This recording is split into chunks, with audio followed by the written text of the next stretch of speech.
police बोलाउनुहोस् मलाई बस मलाई police बोलाउनु त्यहाँ आएर यो घरबाट यता हामफालेर यता आएको मलाई यता हामफाले मलाई गुहार माग्नको लागि यसले हानो घाँटी चापो मलाई घाँटी चापो यसले मलाई घाँटी चापो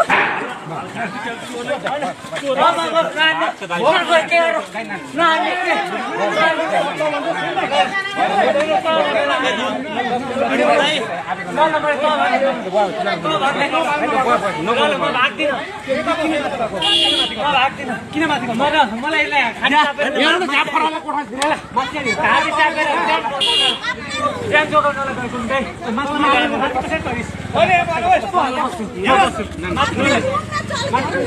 ज्यान बचाउनलाई हो कि होइन माथि चढ्छ हानेर हो कि कहिले हानेर हाने कहिले हानेर घाँटी चापेर म उता म बस्छु बस ल हुन्छ साथी बोला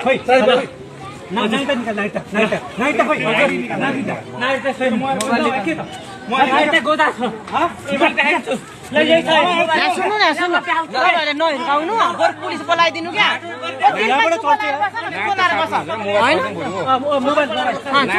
पुलिस बोलाइदिनु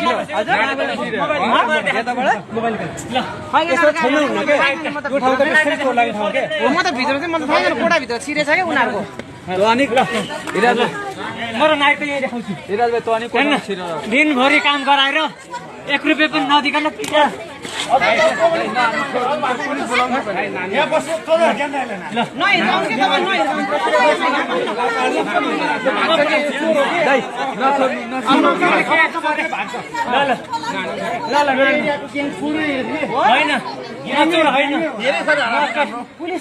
होइन पुलिस बोलाउँछु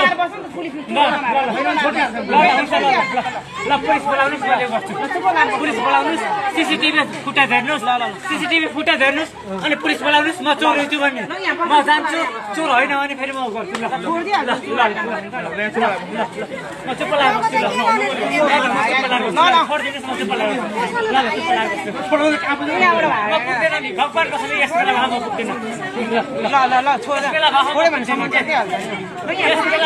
पुग्दैन कोही जान्नु म चोर रहेछ म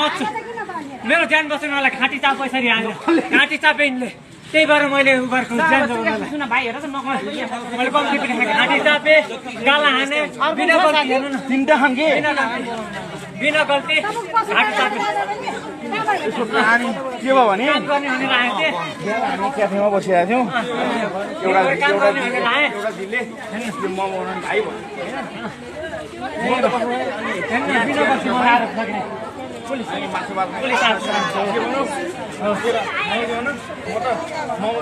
बस्नुमा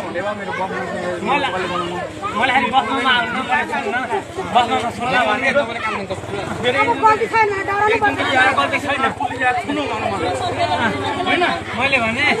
मलाई एक दिन उसालेर दिनुहोस् एक दिन पुलिस बोलाउँछु भनेको त एक दिन दिनभरि गरेको बिहान अरू गरेको थिएँ कि बिहानबाट दिनभरि काम गरेँ पैसा दिनु भएन नदिएर मैले पुलिस बोलाउँछु भनेको त्यही शान्ति आएर मलाई हान्नुभयो कि उहाँले हान्नुभयो घाँटी चाप्नु भयो हान्नुभयो हजुर मलाई मलाई पिटेर नपठाउनुहोस् मैले पुलिस आउँछ र थिएन मानु गरेर बोलेर जान्छु बाबुमा काम गरेको थिएँ यस बेला त मैले कसैको केही चोरेर हेर्छु भने मलाई भर्खरै भगवान्ले मलाई मारु कसैको मैले केही गरेर सीसीटीभी फुटेज हेर्छु सीसीटीभी हेर्छु कसैको मैले केही चोरेर हेर्छु भने यसलाई मलाई भस्मै खरानी पार्नु मैले कसैको केही गरेन यसलाई पैसा दिनुपर्छ भनेर आज मलाई सिटेकै आयो मलाई पुलिस बोलाउनुहोस् म लाएर कुरा गर्छु पुलिस बोलाउनुहोस् आएर मैले कुरा गर्छु